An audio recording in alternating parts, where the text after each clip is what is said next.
Hola mis amigos, ¿cómo les va? Vamos a abordar el tema 9 de este curso de apologética que estamos realizando y el tema es la comunión de los santos. ¿Qué es la comunión de los santos? Según el Catecismo de la Iglesia Católica en el número 947 es la intercomunicación de bienes espirituales. Dice textualmente: comunión de los santos como comunión de bienes espirituales entre todos los miembros del cuerpo de Cristo. Es decir, la Iglesia, ¿sí?, fundada por Cristo, es un pueblo sacerdotal. ¿Qué significa que es un pueblo sacerdotal? Que es capaz de orar y rendir culto a Dios, ¿sí?, al único Dios todopoderoso. Y en ese culto que rinde a Dios, ¿sí?, ofrece, cada uno de los miembros de la iglesia ofrece por sí mismo y por los demás. Y por los demás. Pero ¿qué entendemos por la iglesia en este sentido de la comunión de los santos? Hay tres estamentos de la iglesia. ¿Sí? La única iglesia de Cristo tiene tres estamentos. Por un lado, la iglesia peregrina o militante, como se decía antes, ¿sí?, que somos nosotros los que todavía caminamos por este mundo. La iglesia paciente, es decir, las almas que están en el purgatorio. Ya tuvimos con Mariano Espléndido el tema del purgatorio, ¿sí?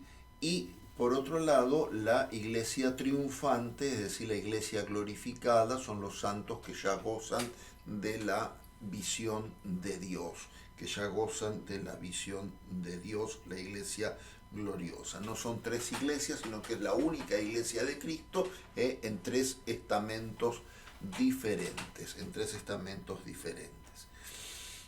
Eh, por supuesto no entran los cristianos que lamentablemente hayan caído en el infierno, ¿no?, porque están fuera de la iglesia. ¿Sí? Ahí no hay comunión de los santos, ahí no hay comunión de los santos, ahí queda todo, como dice el Dante: perde toda esperanza vos que entraste. Es decir, no hay lugar donde no hay lugar para albergar una esperanza en el corazón, sino que es el castigo eterno. También de ese tema habló Mariano. De ese tema habló Mariano. Me gustaría hacer hincapié en el tema de la iglesia gloriosa o de la iglesia triunfante, que dije que son los santos que están en el cielo.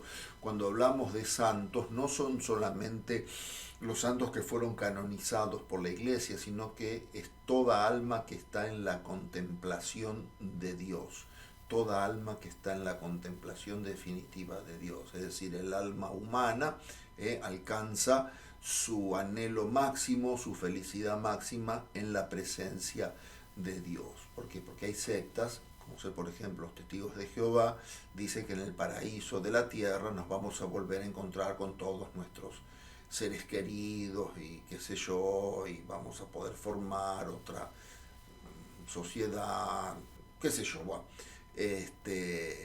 no.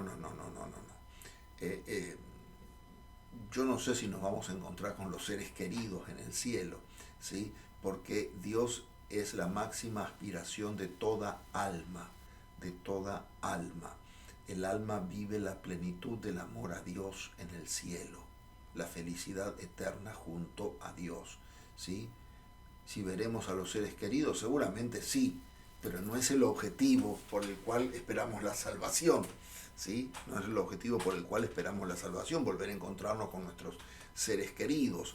Es encontrarnos con Dios por sobre todas las cosas, primero y principal. ¿Sí? A quien sea todo honor y toda gloria a Él. Después vendrá todo lo demás. Porque la voy a ver a la Virgen, lo voy a ver a los santos, voy a ver a mi papá, voy a ver a mi mamá. Vas a ver a Dios, y eso va a saciar todos los anhelos de tu alma. Tal vez no lo podamos entender en el contexto de este mundo, de esta vida, ¿no es cierto? Porque el alma está oprimida por la materialidad y no puede ser plenamente libre y no encuentra la felicidad absoluta en este mundo. Entonces muchas personas creen que la felicidad absoluta está en los bienes, en las personas, etc.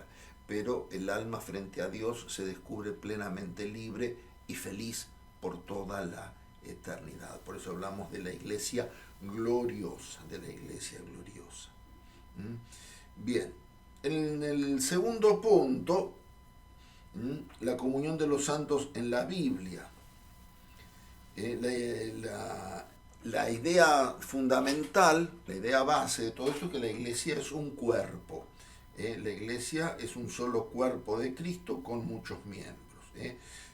Dice la primera carta a los Corintios, capítulo 12, versículo 12, porque así como el cuerpo es uno y tiene muchos miembros, y todos los miembros del cuerpo, aunque son muchos, forman un solo cuerpo, así también Cristo.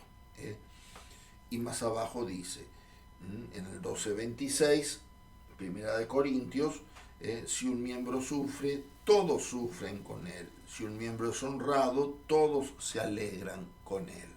¿Sí? Es decir, un solo corazón y una sola alma. Compartir el sentimiento de Cristo, compartir los deseos del corazón de Cristo. Esta comunión de los santos trasciende la muerte. ¿Sí? Jesús enseña que la muerte no rompe la comunión con Dios. No rompe la comunión con Dios. Dios no es un Dios de muertos, sino de vivientes. Evangelio de San Mateo, capítulo 22, versículo 32, es aquel momento en el cual a Jesús le plantean que según la ley del levirato, la viuda debe casarse con el cuñado hasta que pueda dejar descendencia, etc. Y entonces en la vida eterna, ¿de quién será la esposa si todas la tuvieron por esposa?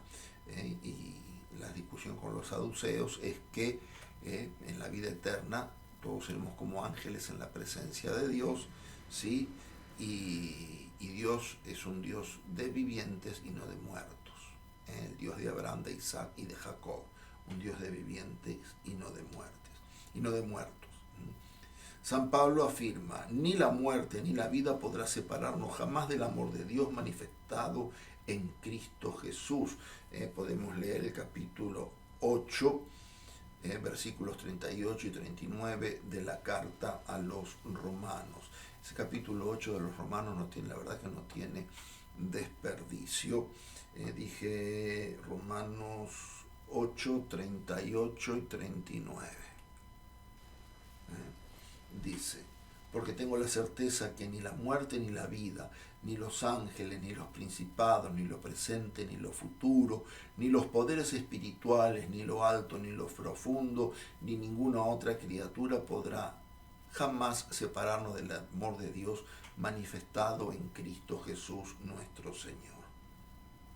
Bien, si la muerte no nos separa de Cristo, tampoco entonces rompe la comunión entre los miembros de Cristo. Tampoco rompe la comunión entre los miembros de Cristo. Y acá vuelvo a insistir en el concepto de comunidad, en el concepto de iglesia-comunidad, que es lo que Cristo fundó, es lo que Cristo quiere. Lo que Cristo quiere. Iglesia significa asamblea organizada, comunidad de personas.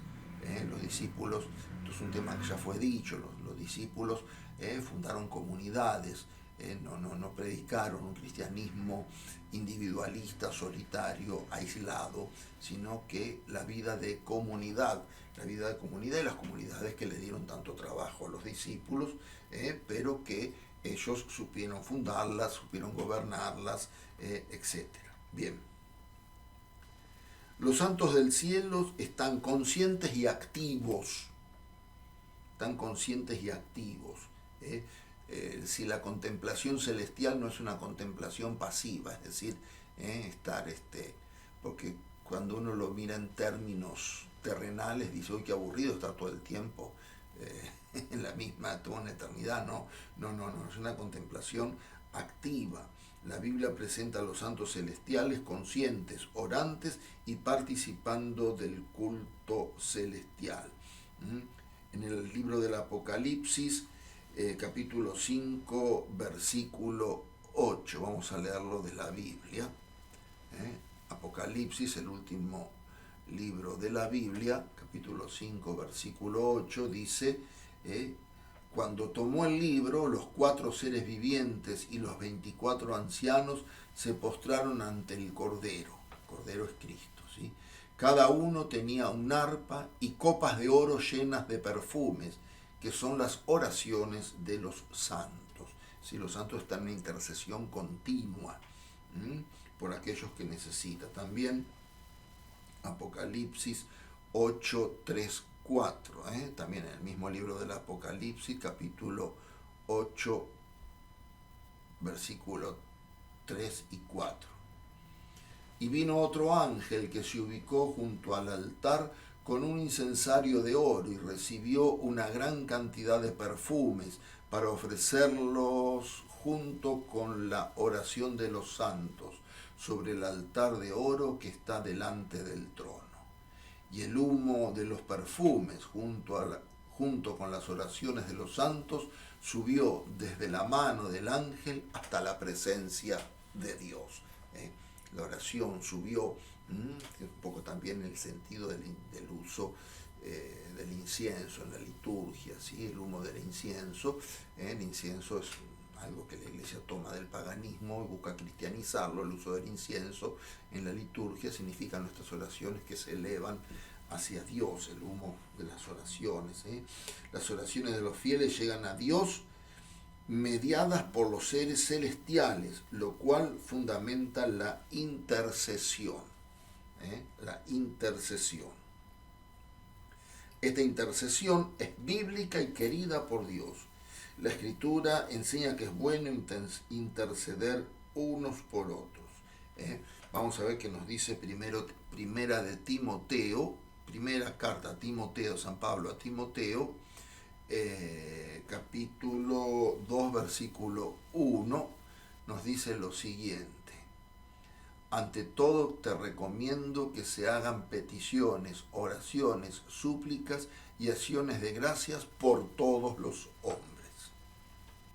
Por todos los hombres.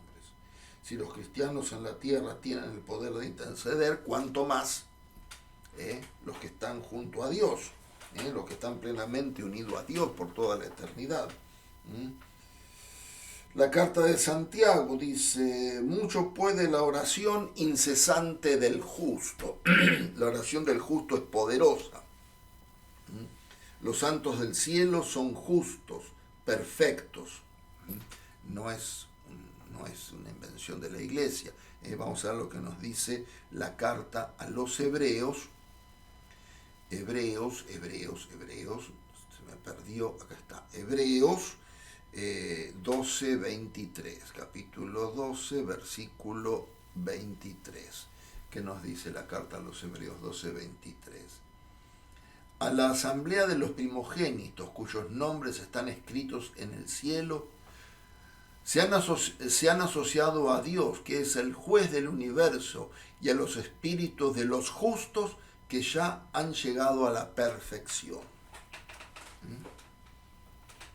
El autor de la carta a los Hebreos, en Hebreos 12:1, vamos a ver qué nos dice. Hebreos 12:1 dice: por lo tanto, ya que estamos rodeados de una verdadera nube de testigos, despojémonos de todo lo que nos estorba, en especial del pecado que siempre nos asedia, y corramos resueltamente al combate que se nos presenta. Y corramos al combate que se nos presenta. Es decir, no son espectadores pasivos los santos, sino testigos vivos que acompañan el combate cristiano.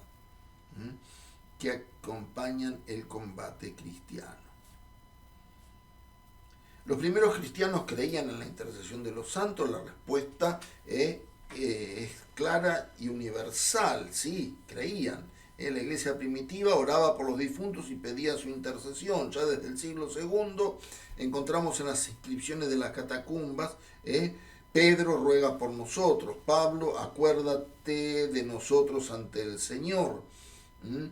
Esto muestra que creían que los mártires ya vivían en la presencia de Dios. Y los mismos mártires sabían que cuando eran martirizados se iban a la presencia de Dios, iban al encuentro con Dios. Y los que quedaban todavía en la iglesia peregrina, en la iglesia militante, pedían la intercesión de los mártires, y los mártires sabían que iban a poder interceder por ellos, ¿sí? Vivían en una comunión, en una intercomunicación de fe permanente, ¿no es cierto? Era muy fuerte en esa época la fe de la iglesia, una fe que creo que tenemos que de a poco recuperar cada uno de nosotros. Los padres de la iglesia, San Policarpo de Esmirna, en el año 155, dice: tras su martirio, los cristianos celebran la Eucaristía en el aniversario de su muerte, convencidos de que él vivía en Cristo y los acompañaba. Ya en el año 155 se usaba el hecho de rezar las misas por los muertos. Orígenes, que ya lo hemos citado otras veces, los santos que han partido de esta vida no abandonan a quienes aún peregrinan en ella, sino que interceden por ellos. Todo esto porque los protestantes dicen que los santos son muertos y los muertos están muertos y los muertos no pueden interceder, y que el único mediador es Jesucristo. Que el único mediador es Jesucristo. Sí, es cierto, el único mediador ante el Padre es Jesucristo, pero hablamos de una mediación asociada a la de Cristo. Ahora, ya al final vamos a abordar este tema. San Cipriano de Cartago: no cesamos de encomendarnos mutuamente. Famoso: Padre, rece por mí, fulano, reza por mí, que lo necesito, que estoy enfermo, que estoy en tal situación, necesito que recen por mí. Cuántas veces la gente me lo manda por WhatsApp, por qué sé yo, me lo pide siempre la gente, ¿sí? La oración.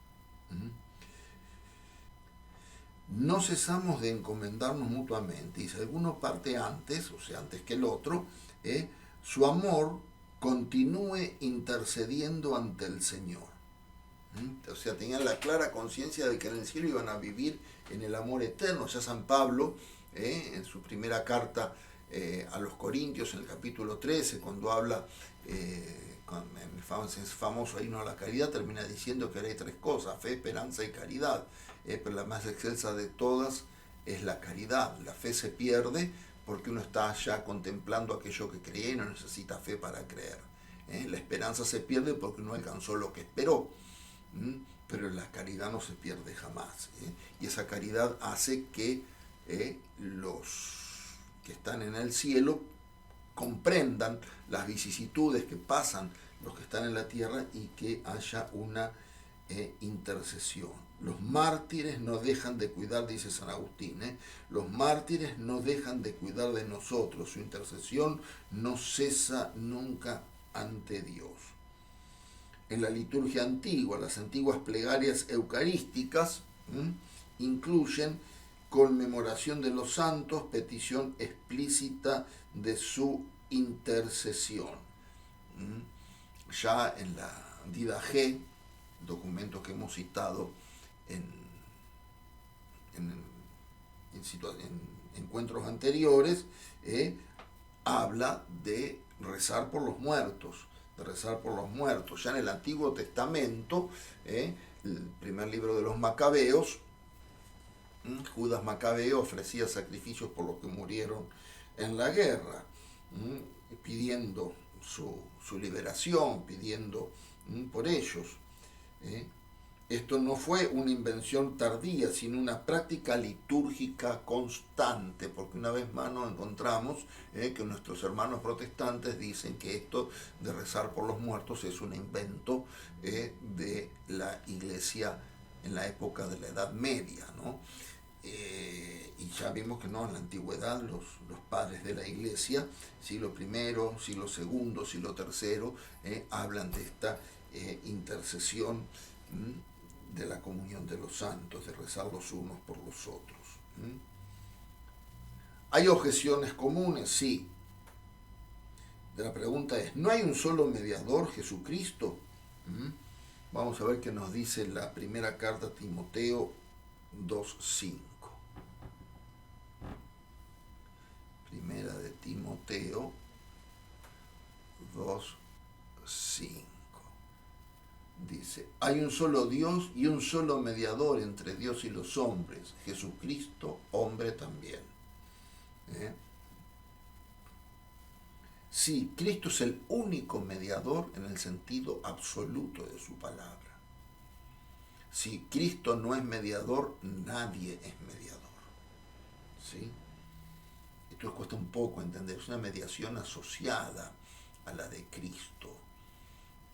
La mediación de los santos, la mediación de la Virgen. Dice, la intercesión de los santos no compite con la de Cristo, sino que participa de la única mediación. Si queremos pensarlo de manera escalonada, si los santos interceden delante del Señor Jesús y Jesús es el único mediador ante el Padre. Así como pedimos oración a un hermano en la tierra, también podemos pedirla a quienes viven plenamente en Cristo. Cortito el video, pero bueno, sustancioso. Los invito a que puedan verlo, a que anoten las citas bíblicas, que relean, que puedan descubrir que la Iglesia es rica en gracia en cuanto a lo que respecta a la comunión de los santos. Cuando simplemente le decís a tu amigo, che, rezá por mí, que lo necesito, significa que ahí está actuando la comunión de los santos. De mi espiritualidad te estoy comunicando, estoy comunicándote el bien, lo que hoy la gente dice, pero no es así. Dice tirar buenas ondas. No, nosotros los cristianos no tiramos buenas ondas. Los cristianos hacemos oración de intercesión, de pedir por el otro, de orar por el otro, por aquel que lo necesita. Y hablando de todo un poco, aprovecho la oportunidad para pedirle que recen por mí también. Nos estaremos viendo para la próxima, si Dios quiere. Chao, amigos.